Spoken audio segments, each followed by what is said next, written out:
Let's start with storyteller. How do people define storyteller? What is their intent when they say I'm a storyteller? Well, I think the issue that we discovered in this study is that people define storyteller a lot of different ways. It really depends on the individual. And in our case, I mean, we were really curious about journalists, television reporters, and the like, and how were they using the term? And professionally, we have a good connotation of the term. It typically means someone who is good at their craft, someone who is respected. I mean, we have a lot of awards through RTDNA and others that praise good storytelling. Even for someone like myself who works in journalism education, there are classes in data storytelling, those kinds of things. It's like, can you craft a compelling narrative based on facts?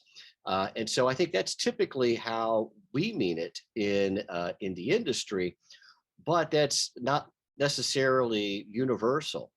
There are other ways to look at the term. So maybe somewhere in the middle is, you might focus on, well, journalists are supposed to be, free of bias. They're supposed to be neutral and objective. And the term storyteller, even with a general positive connotation, means someone who is in control of the narrative, where someone who is maybe privileging form over substance.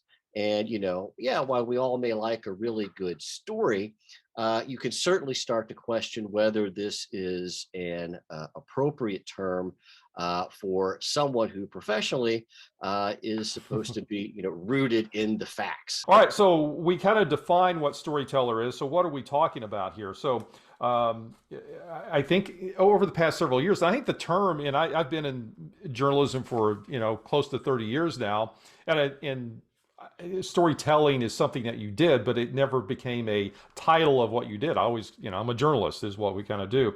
And that kind of leads to the next question: how did this all come about? That people want to be called storytellers?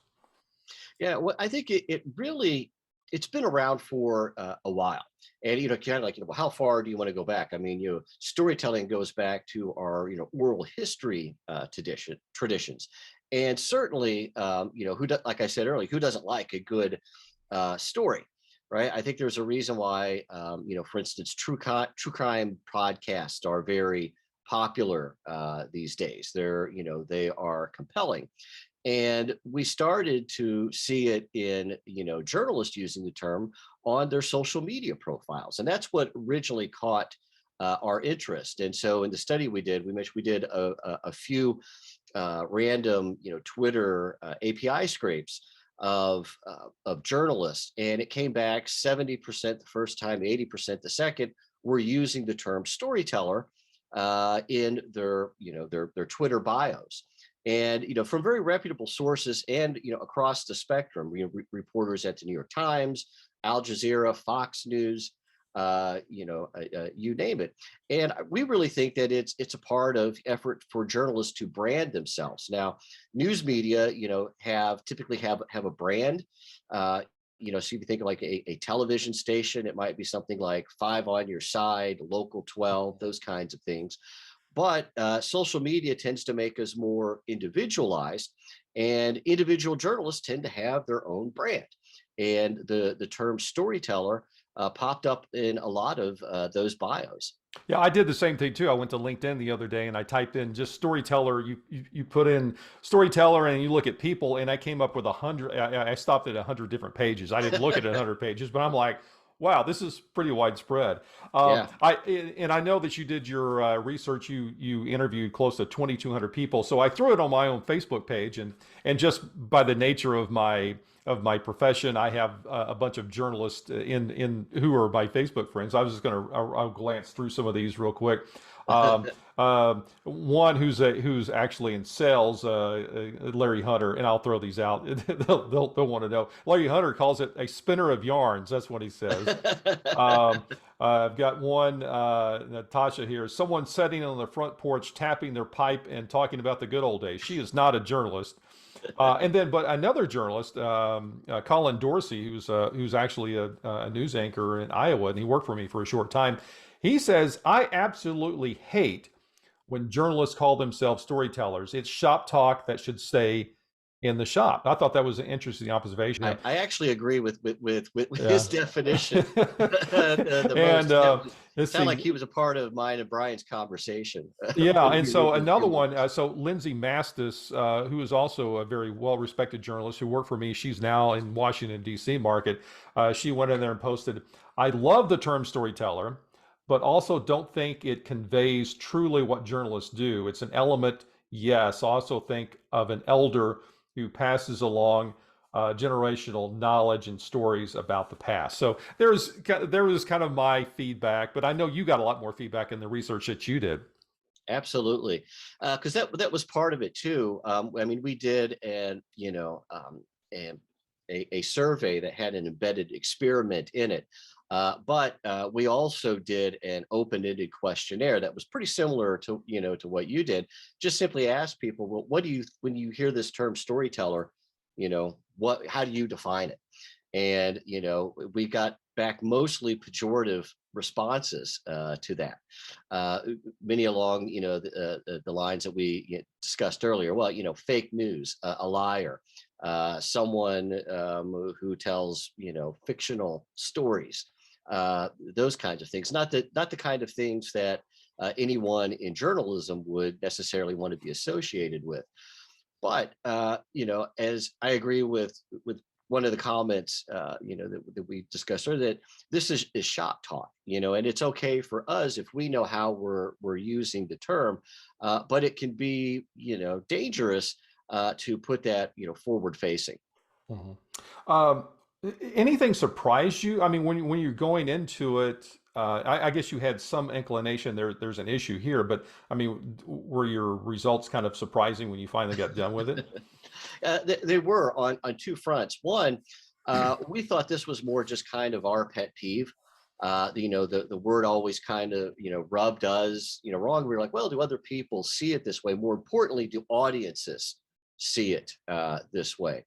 And our hypothesis going in was that people who identify as Republican or politically conservative would be more likely to have a negative response to the term, simply because there's a whole array of studies that Republicans, conservatives overall, tend to have a more negative view of news media than people on the left.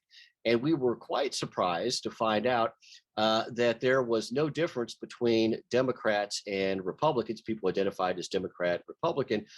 They, unilaterally responded negatively to the term storyteller. That is interesting that you point out that it may be the Republicans or conservatives are more vocal about it, but it's also a term that Democrats, if you're a little bit different party, you have the same thing, I guess, as well. Right. And it's interesting you bring up the term fake news, because that's another one that really doesn't have a consistent definition. Although I agree with you, I think that Trump's definition of the term has become popular. But for those of us in academia, we were using the term fake news in the early 2000s to discuss these kind of faux news programs like The Daily Show. Hmm. It was really comedy and commentary around news-based topics that, oh yeah, but everyone was kind of in on the joke that it's not a real news program. And then there were, there were others who studied propaganda, and some of the content that we saw in 2015 and 2016 online that were social media posts that were disguised to look like they came from a legitimate news outlet. So one of my favorites was a post that announced that, or it looked like it came from a TV station in Colorado. It was like tv5news.com that said Pope Francis had endorsed Trump for president. Well, the Vatican is typically not in the business of endorsing U.S. presidential candidates, but if you looked up the call letters on this particular post, there was no such station in Colorado or anywhere in the United States. And Yeah, so if I for me, that recall, was there was big. actually, and there's probably different websites, but I remember stumbling across different websites or maybe hearing about it. You could go in there and create your own web story, Right, and and when you published it out or sent a link out, it looked like a legitimate story. right, And I know in my newsroom we would play around with it and send it out. right, Not send out to our send it out internally just to play around with, but it's kind of a scary thought because some viewers who don't take the time, and that's my pet peeve. You have viewers out there who just take, they don't try to dig for multiple sources. And to right. me, that's what I always describe as, well, a true journalist is going to work to show you multiple facets. There's more, there's many times there's more than two sides to a story. There's multiple facets to it. So a journalist is going to try to show you multiple sides, and they're going to source the material and tell you exactly where it came from if they're doing a good job. Absolutely. And, in this case, I think President Trump's definition of the term became more popular. And, not for nothing, there is a legitimate point to be made, with that moniker fake news. I mean, some of our most prestigious outlets, unfortunately, have had some cases of fabulism. Thinking of Stephen Glass, Jason, Blair, others, where um, you had people who worked for prominent news outlets that literally fabricated stories. Mhm. But I think in the way that Trump had used the term, uh, really kind of tapped into this greater criticism of perhaps cable television news. And so here I'm talking about CNN, MSNBC, others would throw Fox News into there as well. Our most prominent cable news outlets, most of their primetime programming is really opinion programming.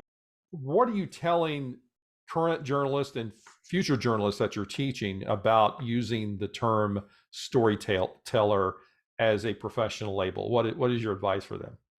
Use with caution. And to be honest, like if you're someone who is reporting, maybe it's for instance on celebrity, um, art, um, I don't know, maybe pediatric cancer, something like that. The moniker storyteller probably isn't going to hurt you with the public. However, if you are covering politics, policy, um, or hard news, storyteller is probably a term that should not be in your bio. It has baggage that you don't necessarily anticipate.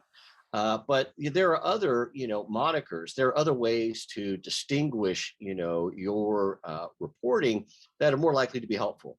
How about independent or watchdog? My favorite is journalist. I wish that we would, claim that term a little more forcefully than what I think we do professionally.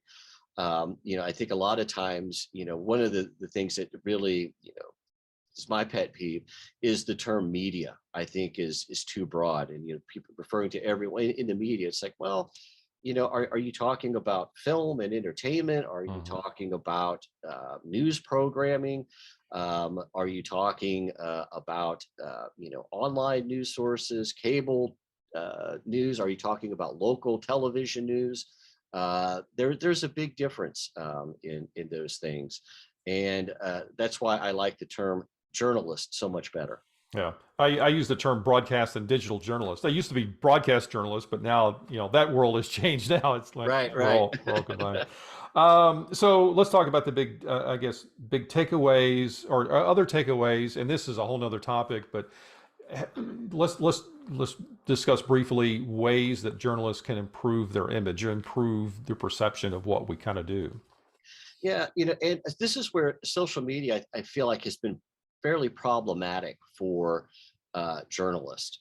And everyone wants has a social media profile where in some ways it's been good in that it's allowed journalists to engage and reach audiences more directly, if you will.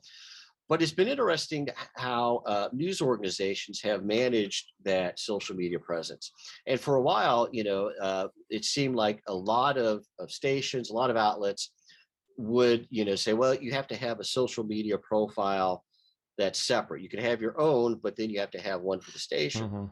Hmm. And now that's really become blurred in a lot of respects, because people liked, I think, some of that personal engagement, particularly if you were doing like a morning news broadcast, which tends to be a little more kind of informational about weather and things that are going on in town.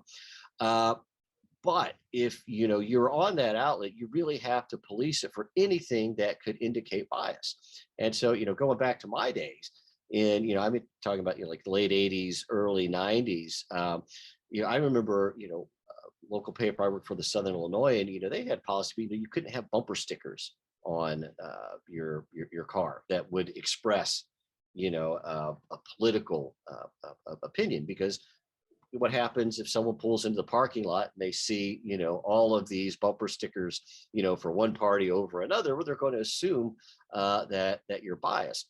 And once something goes out on social media, that digital trail lasts for forever. So you have to be very careful about sharing things that the rest of us have the essentially the freedom to do. All right. Well, very good, Dr. Blevins. We could talk on this subject a long time, but I appreciate your time, and this has been Yeah. somewhat enlightening. So hopefully, people are watching this will kind of have a different takeaway about, should I use the term storyteller? And for those who are not in journalism, you kind of understand a little bit where all this started. Absolutely. Thanks for having me on. I All really right. enjoyed the Thank you. Thank you. conversation. All right. Thank you very much.